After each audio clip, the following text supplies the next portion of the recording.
Good evening, good evening, good evening. Welcome, welcome, welcome. I really like this flyer, so I'm just keeping it up there for just a second. But good evening and welcome. Good evening. Okay, now I'm done. Good evening and welcome. Welcome to hashtag from a Christian, hashtag from a therapist with Dr. Ntatu, episode 9. Episode 9. This is our ninth month. I want to welcome you on this evening. It is Sunday, February 5th, 2023. We're just moving along in this year. But good evening. Good evening and welcome, welcome, welcome to Purpose Journey Counseling LLC Reloaded. We are still reloaded. And yes, it is Black History Month. And we're going to be talking about that all month, especially. So we're going to keep that up there. So good evening and welcome, welcome, welcome, welcome. On behalf of Purpose Journey Counseling, my name is Dr. Ntatu North, and I am the owner and therapist of Purpose Journey Counseling LLC, located in Cincinnati, Ohio. So we're live. It is 7 p.m. Eastern Standard Time. We are live on Facebook, YouTube, and Twitter. And the YouTube link, I'm actually in the process of posting that on Instagram right now. So let's take a moment here as we're coming on here. Let us like, follow, subscribe to our YouTube channel and share. As you know, we're on a variety of different social media platforms, but we do ask that whatever platform you prefer to watch us on, totally fine either way. But we ask that you please subscribe to our YouTube channel. So as you're coming on, let's please go ahead and like, follow, subscribe, and share. Also, let us know you're here in the comments section. And as always, because I love the number 7, 7 is a number of completion. So let's please tag at least 7 people. Tag at least 7 people. Grab something to take notes with, write down some questions. Tonight's episode is going to be extremely collaborative. So the more we collaborate with each other, the better, and having some dialogue on this evening. So let's see. Good evening, Mr. North. Good evening, sir. Thank you for joining and being the first one on. Greatly appreciate that. So again, as we're coming on, as you're joining, please let us know you're here in the comments section. And also, let's tag 7 people, at least 7 people, so that they can join on this evening. We definitely appreciate you all coming on and being a part of this with us. So as we're coming on, and I think I have now completed sharing, so I have to make sure I'm sharing as well. Let's please tag people in the comment section so that they can join us. So that's also what I'm doing now as we're coming on. So good evening. I hope you all have had a wonderful day, a wonderful weekend. And I pray that you have been staying safe and warm. I know it's been very, very wintry here in Cincinnati, Ohio. So again, we're coming on. We're tagging at least 7 people. We're saying good evening, say what's up. Let me know you're here, so that we can just engage with each other on this evening. We definitely want to be together on one accord. So I'm tagging some people as well. So it is Sunday. It's Sunday. And it is the first Sunday of a new month. So that's why we are here.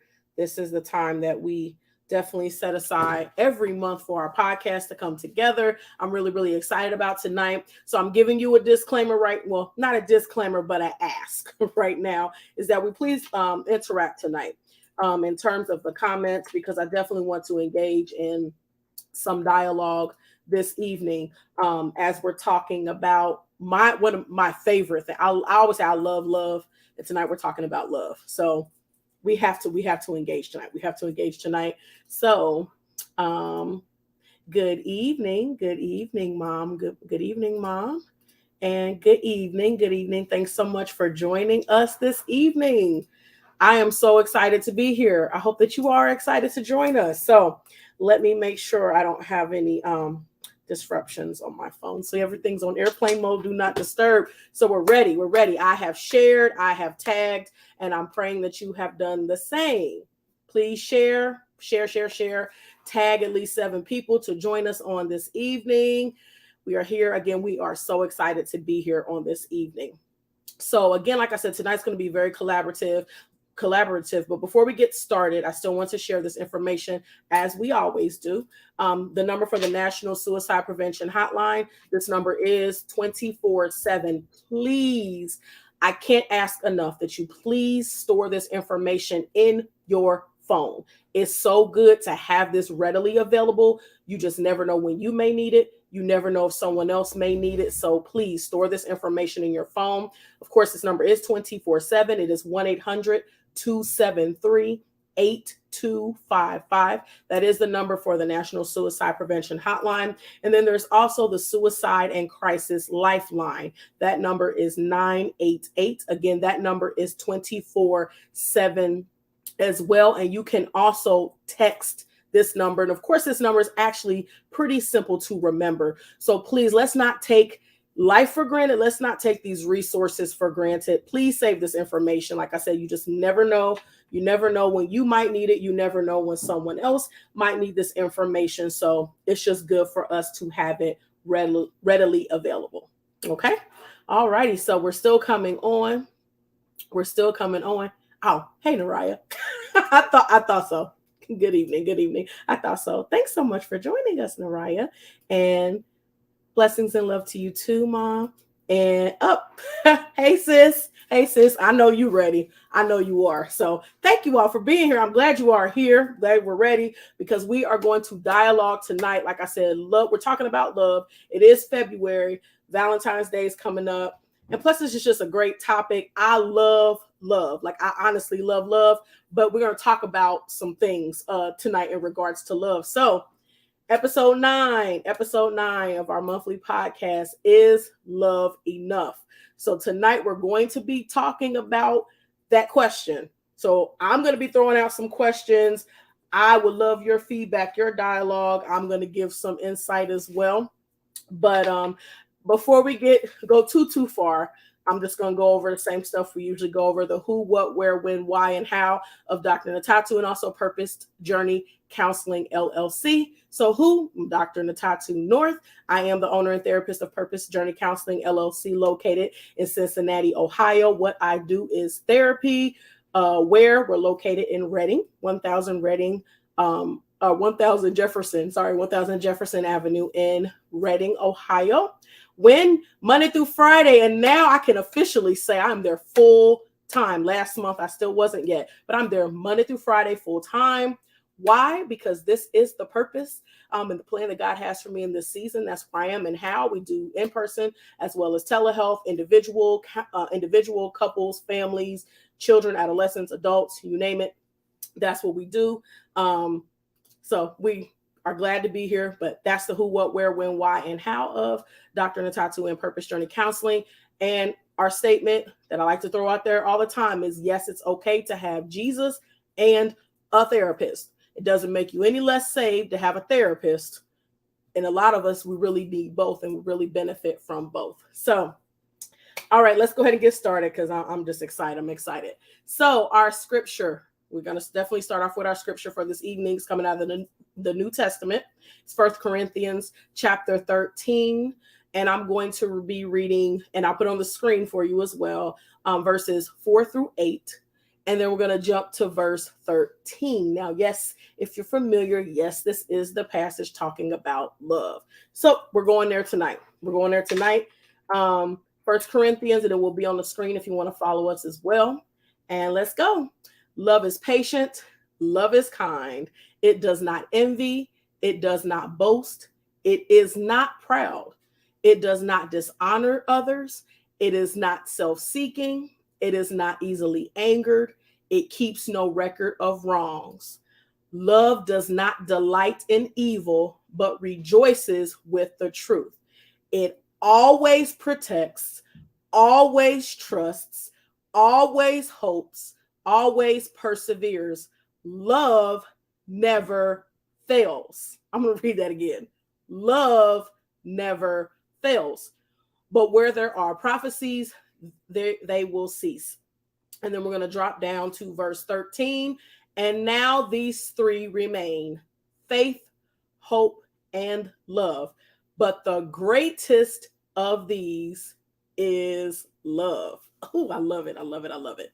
Okay, so that gave us a very good explanation if you were kind of wondering what is love. And we're going to talk more about it. But the Bible definitely is the blueprint. It's the blueprint for everything that we do, everything that we experience. To say there's nothing new under the sun. So anything you want to know about, anything you have questions about, you can read it in the Word.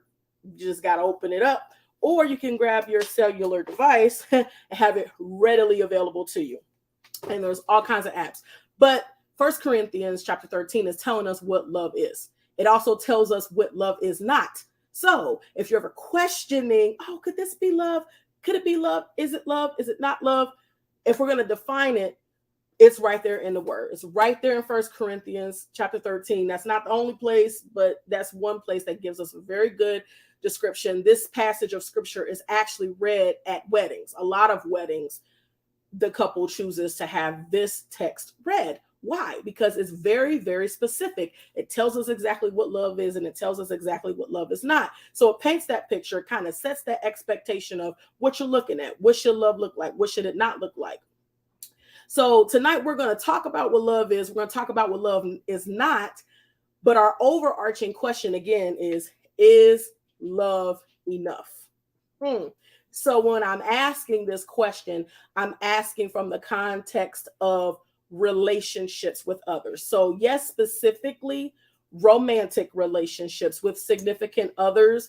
But even if we take it a step further and say, okay, but we could really ask this question for all relationships that we're in, because as we're actually assessing them and we're looking at our interactions with different people, even specifically, especially with family members, because this is a big one too.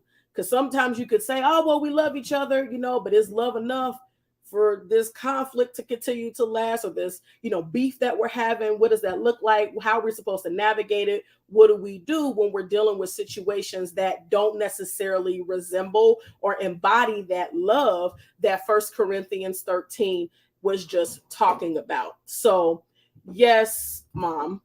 Yes, we'll be talking about all love. So that's why I'm saying, yes, we're talking about romantic relationships. Yes, but no, we're talking about in general. So yes, all love. So we will cover that.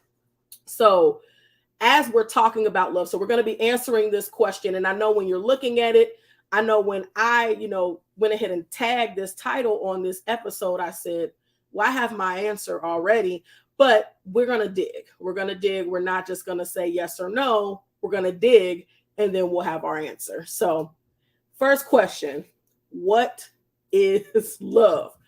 Well, 1 Corinthians just explained that in very great detail, but I want you all to go ahead and throw it in the comments section. We are challenged to understand what love is. Yes, because for some people, even using 1 Corinthians as a model, some people may still have a different idea of what love is. And that could be, we also have to look at it from the perspective of how we show love versus how we receive love. We talk about love languages. We have different love languages. We have preferences on how we would receive love from people, and a lot of times we show love the way we want to receive love. But when we're looking at relationships, it's actually kind of got to be the opposite. A word that comes and goes, but no, seriously, it's an action word. Absolutely. Yeah, that did. Yeah. Kirk Franklin, gotta love that song. But like that song says, but few people really know what it really means to love someone. It can be definitely hard to define. Love is the unfailing positive connection between humans and God and one another. I like that. Unfailing positive connection. Absolutely. Because if we go back to our text, it was talking about how love never ceases. That means it doesn't stop. That means it's unfailing. That means it's never ending. True love is unconditional and eternal. Absolutely. It's definitely we're going to talk about unconditional and conditional love as well this evening. So again, the first step that we're going to do this evening is just defining what is love. And like I said, we looked at First Corinthians chapter 13. And if we go back, I love having the screens. It's patient, it's kind, it does not envy, it does not boast, it is not proud, it does not dishonor others. That's huge. That's huge. That's really huge if you think about it. If love does not dishonor, then a lot of the stuff that we call love obviously can't be love, because we see a lot of dishonoring in love. Um, Self-seeking, can be easily angered, it doesn't keep a record of wrongs. This is huge. This is big stuff. This is not just words. It's not just words. It's definitely action, as Bridget was saying, because these are all actions, this is all behavior. It's not enough for me to just say, you know what, I love you. I can say I love you all day long, but that doesn't mean that my actions show it. Because if I tell you that I love you, but my actions are self-seeking, and I'm easily angered, or I'm holding grudges against you, or let's go down again, if I'm delighting in evil, or I'm not protected. I loved this part. Always protects. It doesn't say protects. It doesn't say trust. It doesn't say hopes and perseveres. It says always protects, always trusts, always hopes, always perseveres. Again, unfailing, unending. It never fails. It never fails. It continues to go forth. Love is demonstrative and evidenced in our human walk. We can see it. Absolutely. And that goes back to the whole action. You can tell if you really want to know if someone loves you, or even if you love someone, check how they treat you. Check how you treat them. Because it can be very, very difficult to love people, because we're people. In our humanity, we err, we make a lot of mistakes, we do a lot of things that are really not lovable if you really want to think about it. And that's why, I always use the way God's love for us as a model, because God continues to love us in spite of ... fill in the blank, whatever it is. If you want to see a model or the true evidence of love, it has to be Jesus. It has to be. It has to be. Because for us to be as wicked as we are, for us to be as flawed as we are, for us to do the things that we do, for us to almost really even act as if God doesn't even exist. Some people even say that, but to go to great lengths to even try to live this life on our own, and making all the mistakes that we make, and being the people that we are, with God really knowing us at our cores, but yet and yet, thinking about Romans 5:8, while we were yet sinners, Christ still died for us. That's love. That's love. So if you really want to know what the true embodiment of love is, it's Jesus. Because there's no way, there's no way someone would give their life for you that didn't do anything wrong, had no sin, was blameless, but still gave his life for us. Love is sacrificial. Absolutely. We could think about all different types of, and as we're talking about all love, not just romantic love, not just love with significant others, but as we're talking about sacrifices that we make within relationships with people that we love. Prime example to me is when you think about parenting and being a child, or caring for children, raising children, the amount of sacrifices that parents are supposed to make for their children, and those things, or people that you love just in general, like being present, being willing to do things for those people to make sure that people have what they need, being a listening ear, being a shoulder to cry on, sacrificing the time, and not even just looking at it as a sacrifice, but looking at it as, because I love you, I'm going to show my love by being there with you, by being there for you. That's love. That's love. That's love. So as we go back to our initial question, I know we got some answers on what love is. So if we know what love is, we know what love is not then. So if we said that it's unfailing and it's unconditional. We're going to talk about that in a second. That means that it's not conditional. That means that it doesn't end. Even people, if we talk about a romantic relationship, if you really loved someone, even if you break up, and it could be a messed up situation, true love never fails. So even if you love that person, that means you still have love for that person. Now the love can change. It might look different. It may absolutely feel different. You may not be in that situation anymore, but that love doesn't just go out the window. So we need to be very, very careful about how we throw out that word. That's why it's so important for us to not say things we don't mean, or just say things because someone else said it, because we have to live by what we say. We definitely need to live by the things that we say. Jesus said that the world will know that we are his disciples by how we love. Absolutely. We've talked about this before. Actually, when my mom and I were on, I think it was episode 2, we talked about relationships and just like that horizontal connection. Like think of a cross, and the vertical relationship that we have with God is supposed to play out in our horizontal relationships with each other. God wants us to love one another. That's what the Bible tells us to do, love one another. So it should be evident. It should embody our relationships with everyone. You can love someone and not like them. You can love someone and not let them come over your house. You can. Love does not harm or intentionally inflict pain. That's a big one, because again, to me, that has me questioning a lot of relationships, because a lot of times we see these things happening. So it would make one question, where's the love?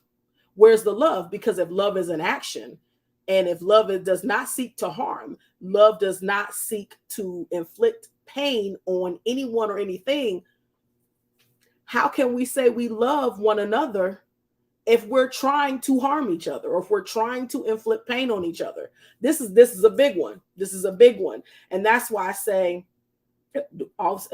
especially within families, because we see a lot of conflict. Like we've talked about this before, but we see a lot of this, we love each other, but I love you, but I'm gonna cuss you out today, and then tomorrow I'm gonna stop talking to you, and then I'm never gonna deal with you no more. That's not love.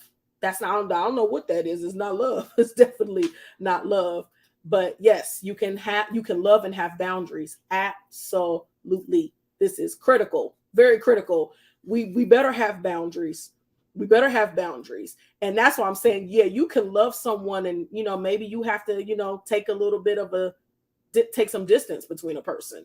That might be what's healthier in that situation. Given the circumstances, it might be better that you don't interact. It might be better that you're not in each other's faces. Or you may have had some words with someone, and you know what, I love you, but this is where we draw the line. This is where, I don't wish any harm on you. I don't wish any malice. I don't want anything bad to happen to you.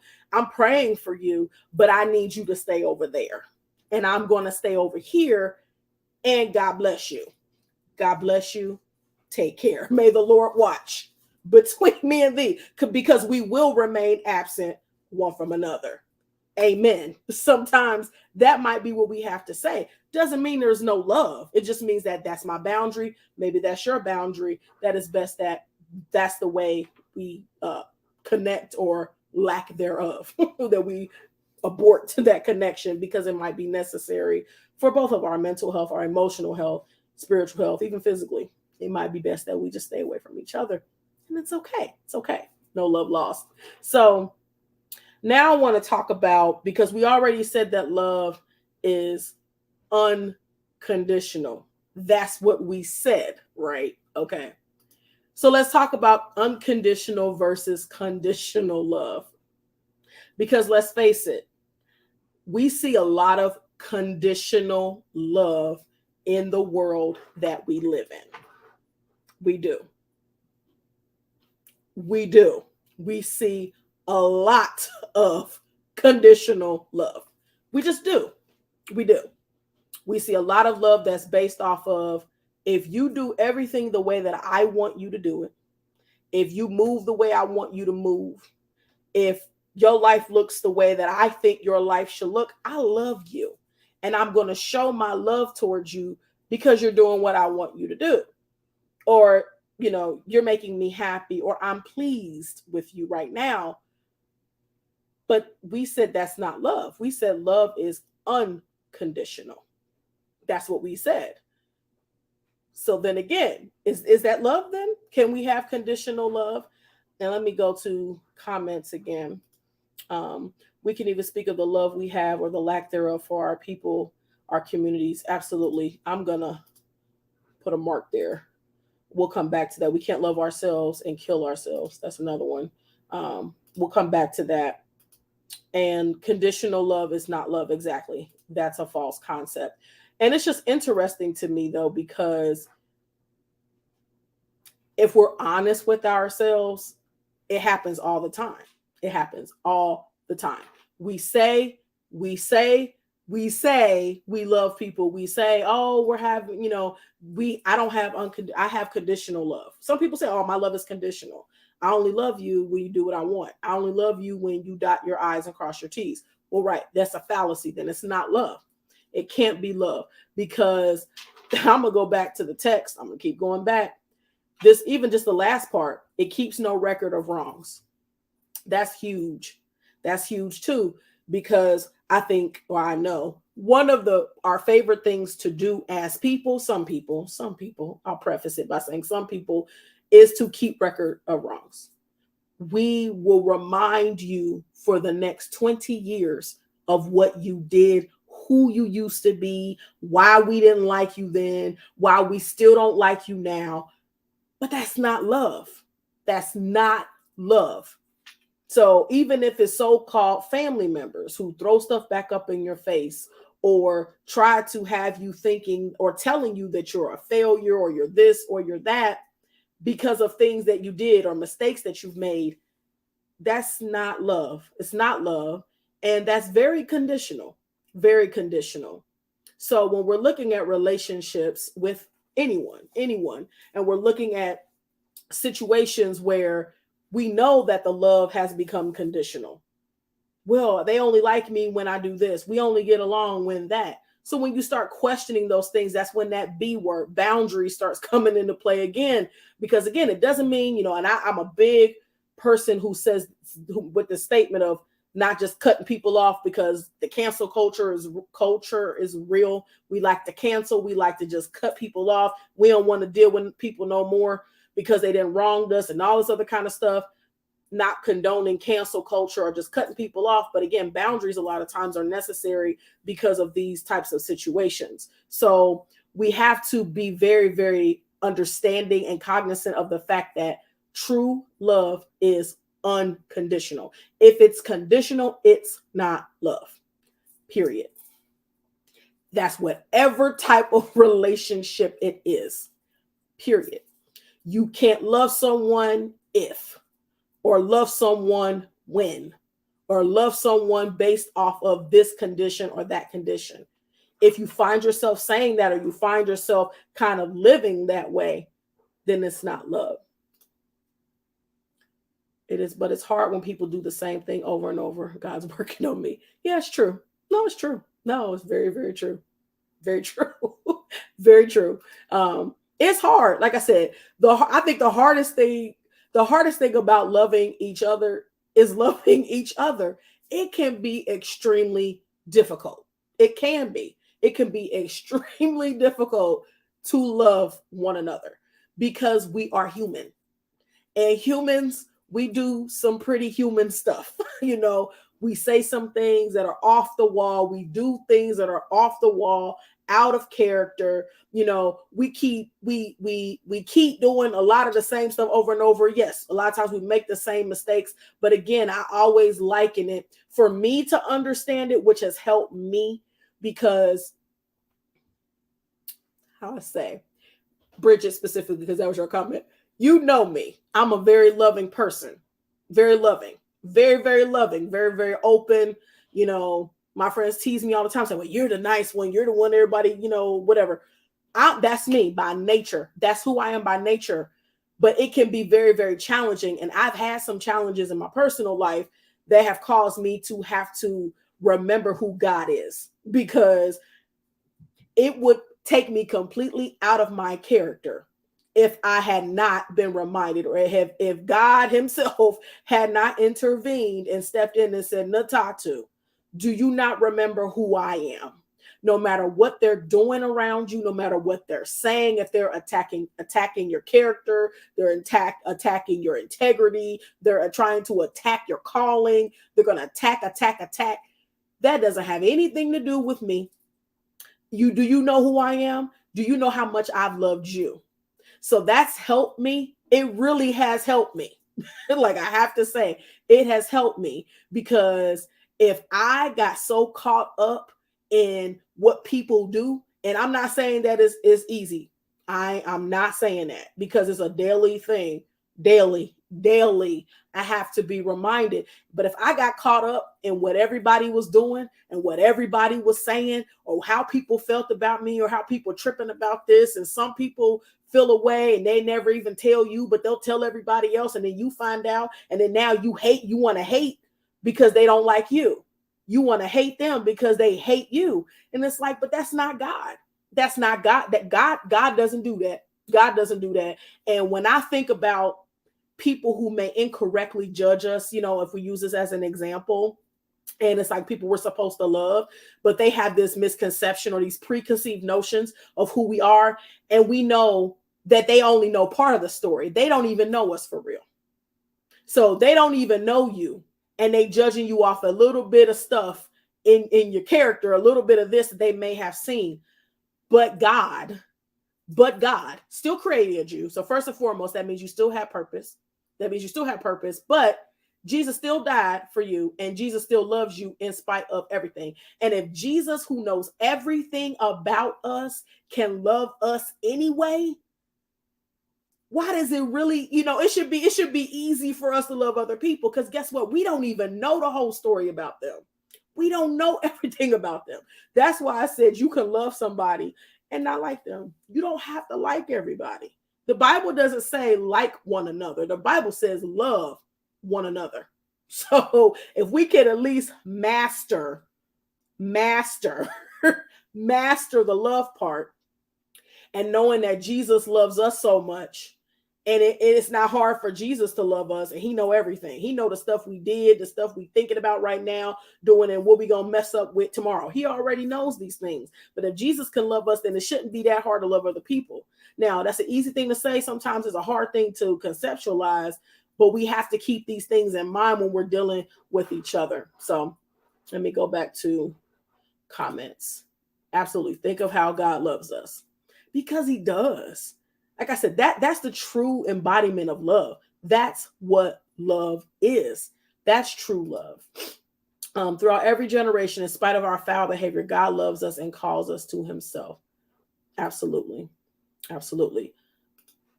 Keep thinking of our own state. It should humble us. That's why Jesus died. We were enemies of God, and Jesus died in our place. Absolutely.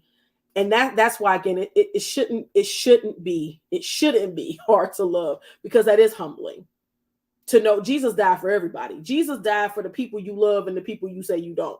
Jesus died for everybody. Jesus didn't pick and choose. Jesus died for the people who don't even believe that he died for them. If that's not love, I'm going to sip my water on that. If that's not love,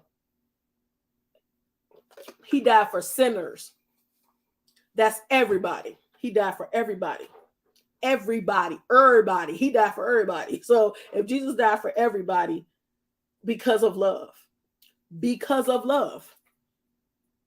then we ought to be able to love one another. And it should not be conditional. It's unconditional. Because if there's conditions attached to that love, sis, bruh, it's not love. It's not love if there's conditions involved. So, how do you know if it's really love?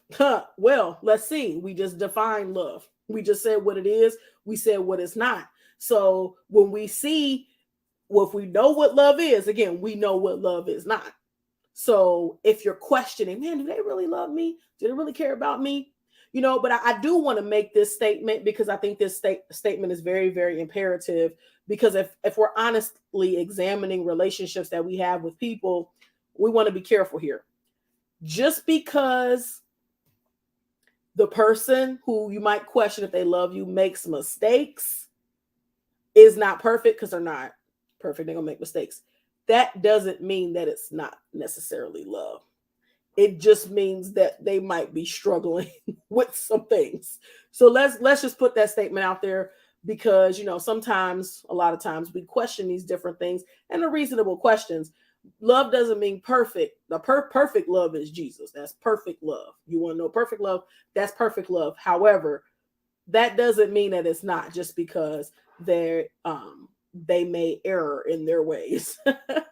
Yet we're human, but it should still be our aim and our goal. Absolutely.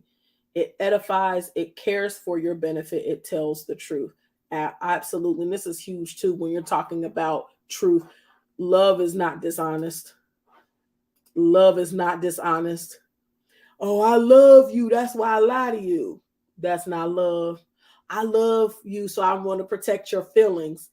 That's not love. Love is honest. Love tells the truth. Sis, bruh, love is honest. You can tell someone the truth, and sometimes, yeah, the truth does hurt. But it's better to be honest with the person. If you say you love this person, you should be able to be honest with them then, and understand that they may not like what you have to say, but it needs to be the truth. It needs to be honest. It shows up and stands with. Absolutely. Love is encouraging. Love is supportive. Excuse me. Love is all of these things. So when we're talking about love, and you ask yourself if it's really love, and that's whatever type of a relationship that it is, if you know what love is, you can ask yourself, kind of do I would call it the love test. It ain't a game, the love test. Okay, does it go along with First Corinthians? Is it patient? Is it kind? Does it envy? Does it boast? Is it proud? Does it dishonor? Is it self-seeking? Is it easily angered? As you start to ask all these questions, has it failed? Does it protect? I don't even feel safe. Okay, it's not protective. It's not protect, and it always protects, always trusts, always hopes, always perseveres. It never fails. Never, never, never, never, never fails. It doesn't. Even in death, love does not fail. Love never ends. So if you're asking yourself the question, how do you know? It's got to be those things. It's unconditional.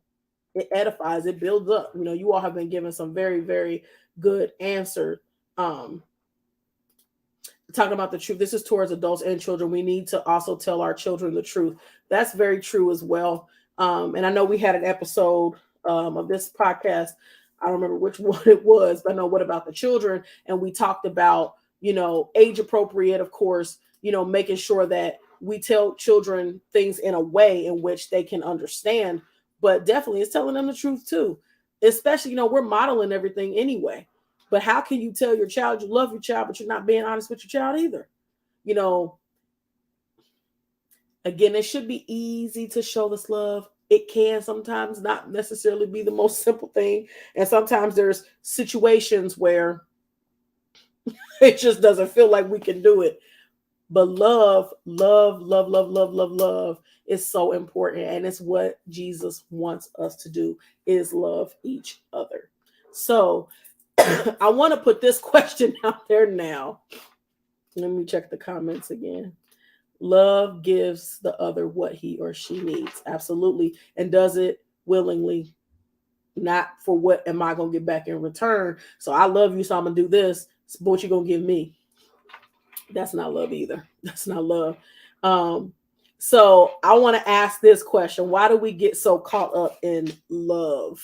And by that, I mean in situationships and things that we should not be in. So if we can define love, if we know what love is, we know what love is not, then how do we sometimes get caught up in these unloving situations, relationships with people? Why do we get caught up in them? Why are we still dealing with so-and-so But we know that ain't been love for 20 years, but we still dealing with them anyway. Why do we do that?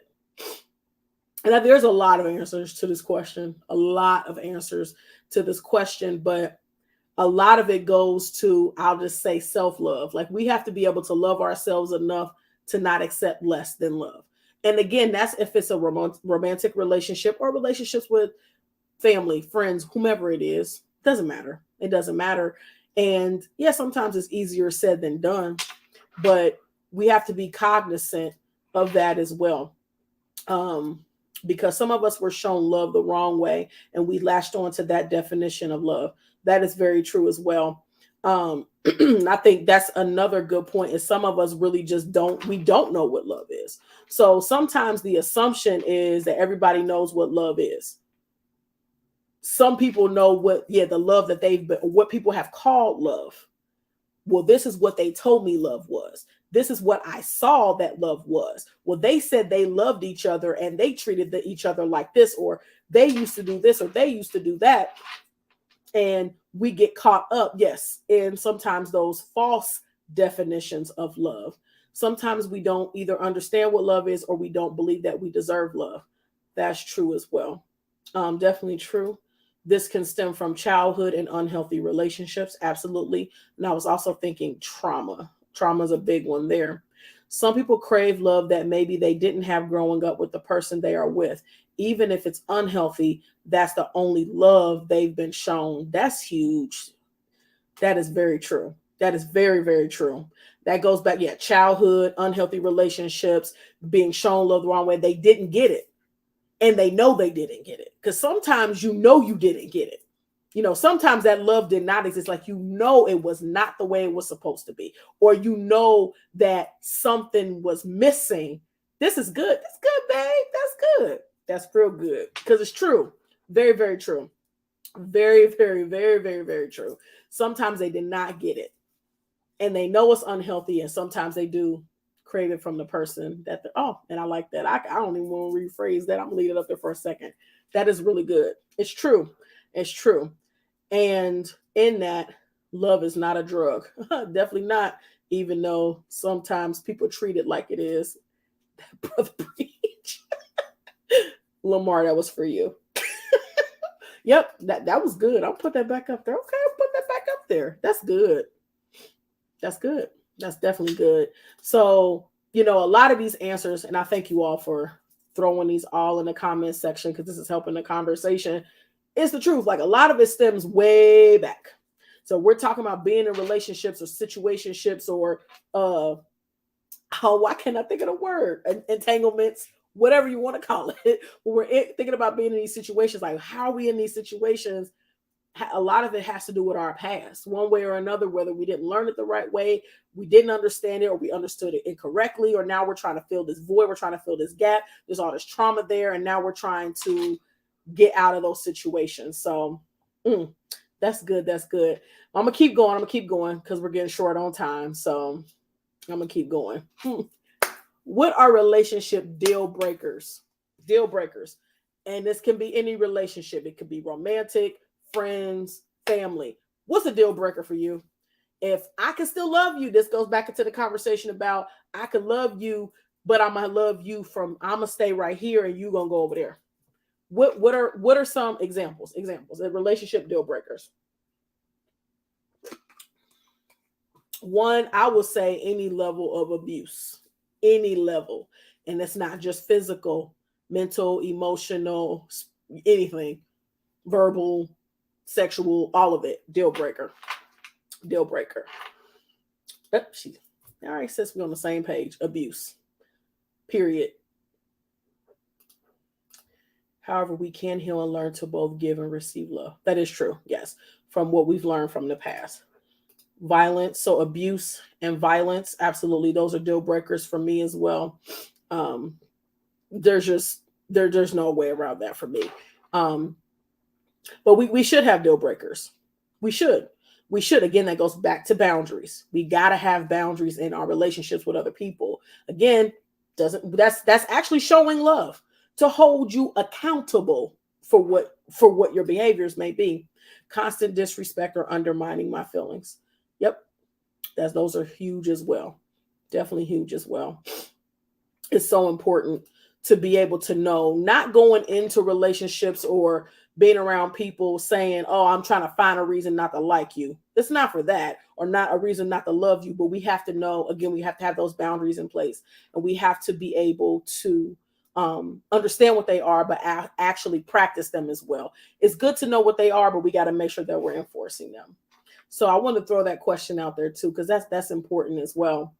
Now, I'm going to ask this question because I think sometimes we tend to overuse this word toxic. What is a toxic relationship? If you really had to define a relationship as toxic, like it's just flat out toxic, what is that? Now, while I got to wait for y'all answers, just think about the word toxic. Because again, I'm not saying that, well, yeah, I am saying sometimes we tend to use some words incorrectly, and sometimes we just throw that label on everything. Oh, that's toxic. It's toxic. It's toxic. Okay, well, what does that mean? If we're saying it's toxic, what does that really mean? I know what. Okay. Okay. Well, what is it though? Because if something is toxic, that means it's harmful. We'll put it that way. Something that's toxic, if you put toxins in your body, they can kill you. So I'll just put that. I'll put it that way. Always negative. Yes. So if we're thinking about, when I think of toxic, I think of poison. So again, if you put toxins in your body or you put poison in your body, it could kill you, essentially. So a toxic relationship for me would mean that it could kill me. And that's not necessarily just physically. That means it's really, really bad for me. Like it's going to tear me up on the inside. You know, we talked about abuse and violence. It could tear me up on the outside too, but that means it's not good for me. Or, you know, vice versa. It could be harmful for both of us. Sometimes we have to walk away from relationships that tear one down and suck the life from a person. That's the definition to me of a toxic relationship, is sucking the life out of you. You feel like you can't even live. Like, we're not just talking about pouring in the cups, you know, so your cup's not, my cup's full, your cup. I ain't talking about that. No, sucking the life out of somebody, that would be toxic.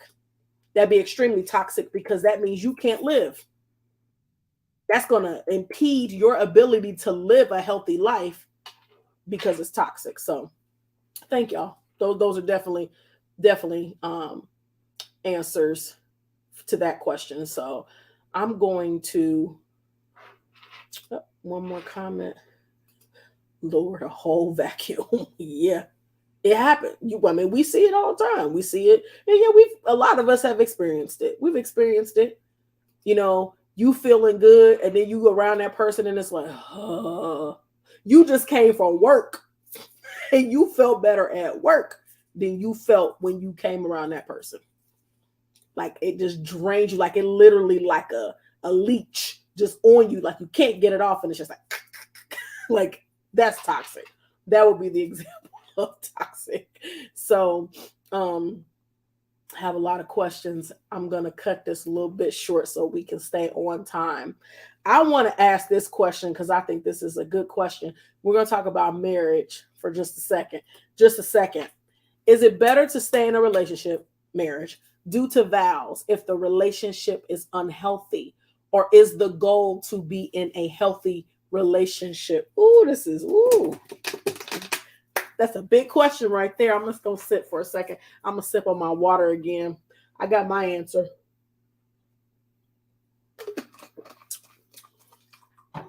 Is it better? And when I ask, is it better, for the sake of your vows? Just for the sake of your vows. Just that. Because sometimes, you know, we look at, oh, you've been married 30, 40, 50 years. Oh, it must be a great, healthy, happy, wholesome marriage. That means absolutely nothing. Don't look at how long people have been married to gauge the health of a marriage. I'll wait. Yes. Me too, sis. I'm waiting. That's contingent upon many factors. Yes, Mom. I'm gonna go with the people's answer. It's contingent upon many factors. There's a lot you can be, because yes, you can be. It could be an unhealthy marriage, and there are things that you can do to strengthen your marriage, to make it healthy, to feed it so that it begins to grow and to flourish and prosper the way that God would want it to. Um, do the persons want to make the marriage work? Well, that's a big question. I think it would depend, because sometimes, I guess I'm asking this question from the perspective of sometimes people literally just stay married because they have vows. Well, we took vows so we can't get divorced. I mean, in a lot of ways, you're not wrong. I mean, you took vows, but we're talking about love here. If you don't love them, if they don't love you, or y'all don't not exercising any kind of love within that marriage, yes, it will be contingent upon many factors. And I would say, yes, two people can work to make a relationship work, but that's the point. Key word, key number, two. It takes two. It definitely takes the whole two coming together saying, we're going to do this. It can't just be one. It definitely can't be neither, but it can't just be one. It takes two people to make a marriage work. Any relationship, but it takes two people. So we're not going to go deep on this one. I just wanted to throw that out there since we're talking about love. And, of course, you're married, you would think, you love each other. But, we need to be very, very cognizant of that as well, because healthy relationships would definitely be a goal, to have these types of relationships. Not necessary. That's not necessarily a marriage just because you live together. Nope, not necessarily.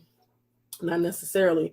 Yeah, what works best for the two and not everybody else. That too, because steer clear of people who say, well, if I were you, steer clear. I had to make sure I said that correctly. Steer clear of people who say, well, sis, if I were you, bro, if I were you, guess what? You're not. You're not. So it's not to say that, we can't give feedback if asked, if warranted, if it's helpful feedback. But let's be careful about that, because sometimes we say some things and it's like, you know what? It's really not helpful for me to tell you what I think you should do in your marriage. I'm not married to you nor your spouse. That's not my role. Even as I do couples counseling, and I don't tell couples what to do. We identify problems, work on solutions, we work together, we process together, but they have to decide if they want the marriage to work or the relationship to work. I can't force that. And so I can't tell you what to do. I can't make you want it, and I can't tell you what to do. We can work together to figure out how to make things better. I think it depends on the couple. Some couples can withstand more than others. That's true. But if it's been unhealthy for 30 years, then no. Yeah. Like we married, me, that's my husband. We married, and we wouldn't be in no unhealthy marriage for no 30 years. Like not us. But we know that. We've talked about that. That won't work for us. We going on year 12. We've been through stuff too. We have things that we have to deal with. But 30, nah, bro. I wouldn't even do that to him. To me, that would not be love.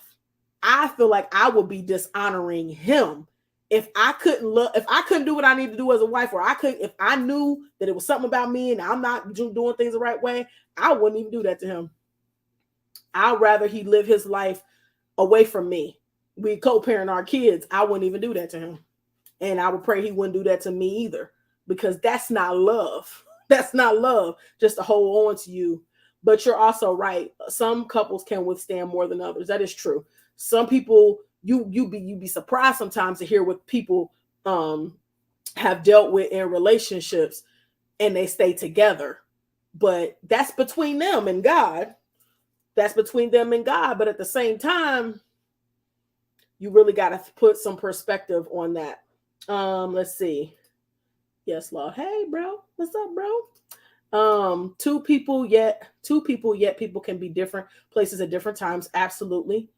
In marriage, sometimes one is giving more, at other times it's the other. I love this one. This is one of the things I work on with my couples. Relationships are not 50-50.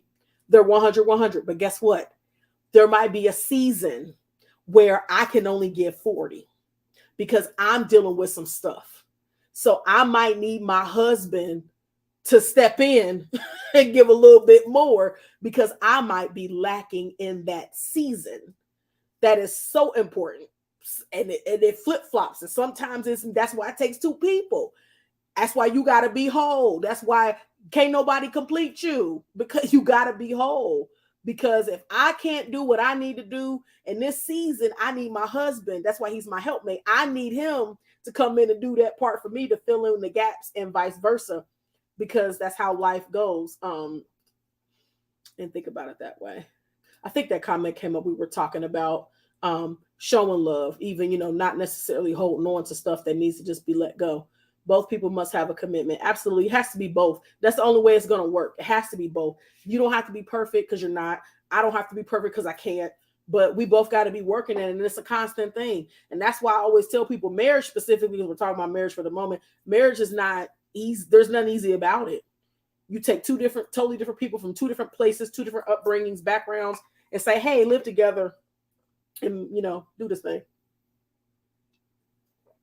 Build a life together. And it's so sacrificial and everything involved in it. So we'll do something else on marriage later. We'll do something else. We'll come back to that. But we're getting short on time. So I just want to ask one more question before we wrap up for this evening. And we're going to answer our main question. What are core necessities for healthy relationships? What are core necessities for healthy relationships? Core necessities. What are things that are absolutely necessary?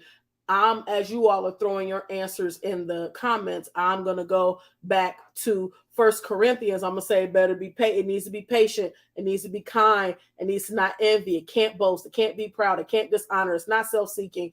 It can't be easily angered. It can't keep records of wrong. It can't delight in evil. It must rejoice with the truth. It must be protecting, trusting, hopeful, persevering, never failing. Boom, because the greatest is love. Those are my answers. Going straight back. Communication, absolutely. And communication is more than just talking. Communication is also listening. Trust, integrity, friendship, absolutely. Grace. Woo! Grace. Absolutely. Grace, mercy, patience, and trust. Grace is a big one. Because without it, we all know none of us would be here without grace. So that's a big one. And these, again, are good for all relationships. All relationships, not just significant relationships with significant others. Let's see. God is the third person in the relationship at the core. Absolutely. And I know, like I've seen, even I went to a marriage retreat before where they had we were braiding a cord or something like that, and they were talking about how God was the third cord and something like that, and the wife and the husband had one, but they were braiding it together, but God was in that thing. God has to be. So I'll go ahead and see if anyone has any more. Okay, we go. Honesty, commitment, communication, a praying partner, and a forgiving heart. Ooh. I really like that last part, a praying partner and a forgiving heart. That's so important. Without God, without prayer, you gonna fail. You gonna keep bumping your head at least until you ask God to really intervene. But forgiveness is critical. Forgiveness is definitely critical, and that goes with the keeping no record of wrongs. You have to forgive. You gotta forgive. That's my trash alarm. Wait a minute for here, brother. He is. I'm gonna tell you why. He on fire. He don't even realize it.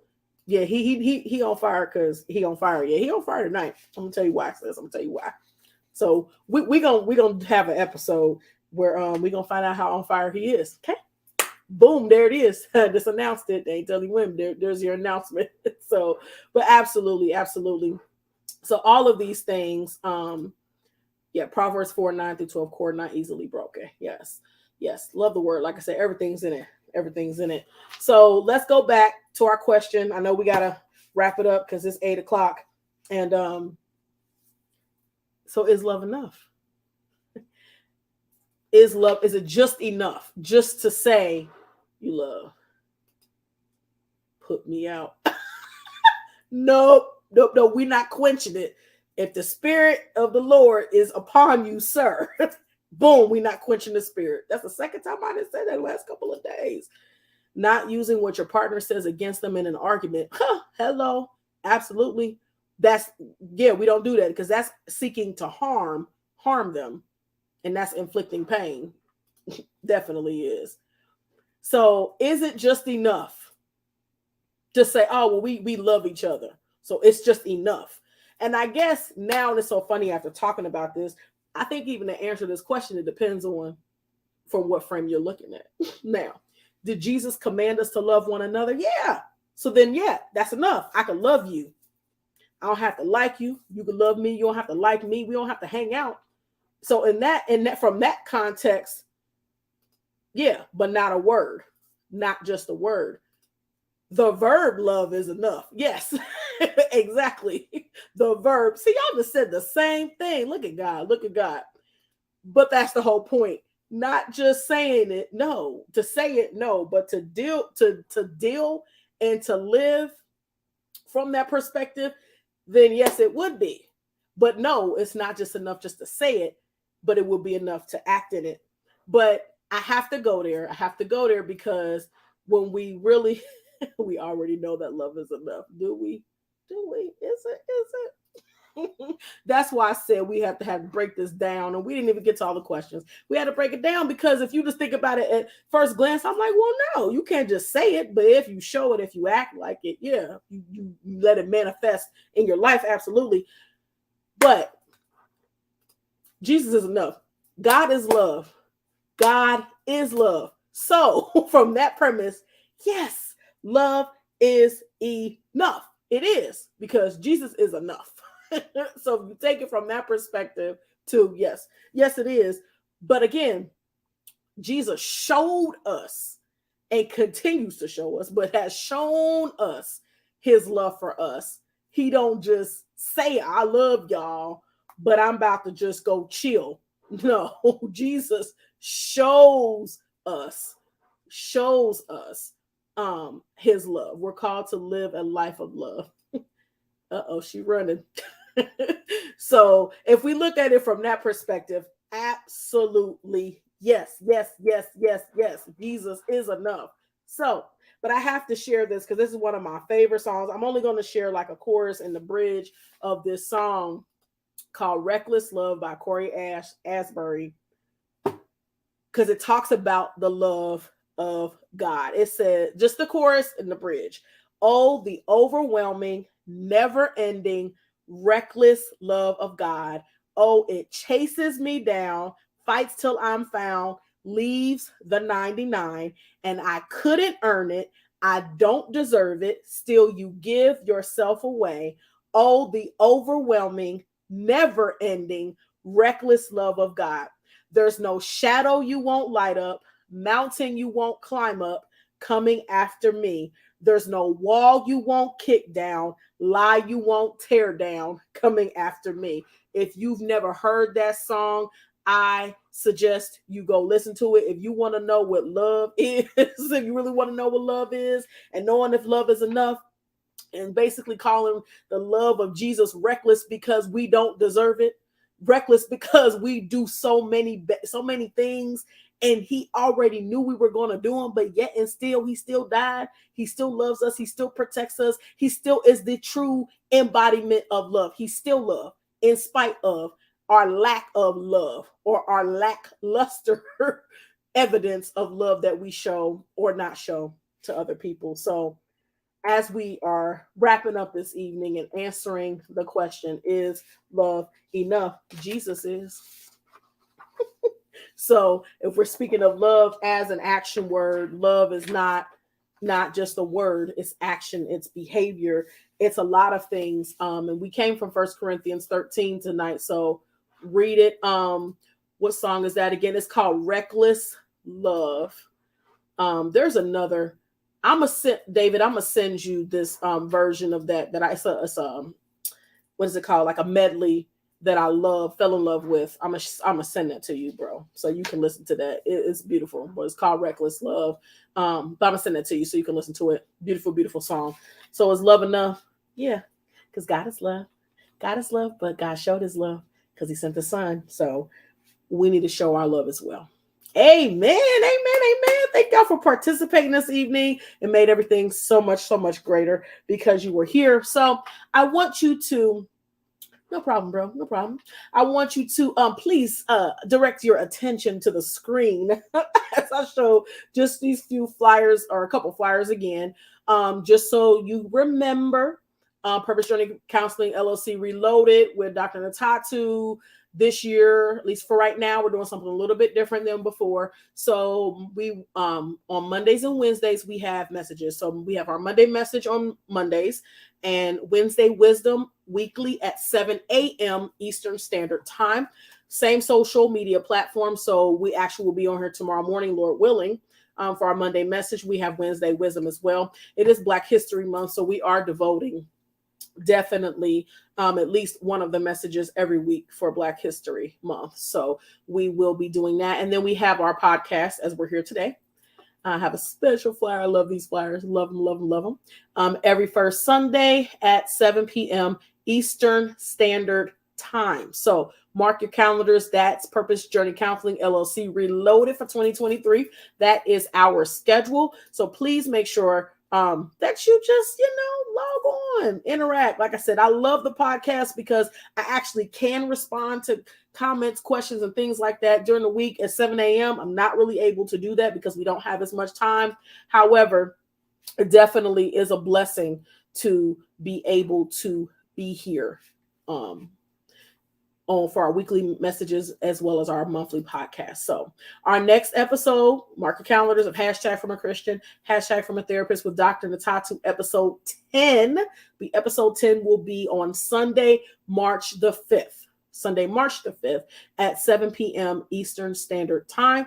Please mark your calendars and be prepared to join us then for our monthly podcast. And please invite someone to join with you when you join as well. So our tag for Purpose Journey Counseling, every time we are together, I want to encourage you to be loving, be kind, be compassionate, and be intentional towards others as well as towards yourself. Be loving, loving, loving. Show love to yourself as well as towards others. So we thank you again so much for joining this evening. This episode was greater because you are here. So please, even if some people didn't join with you, you can always share it.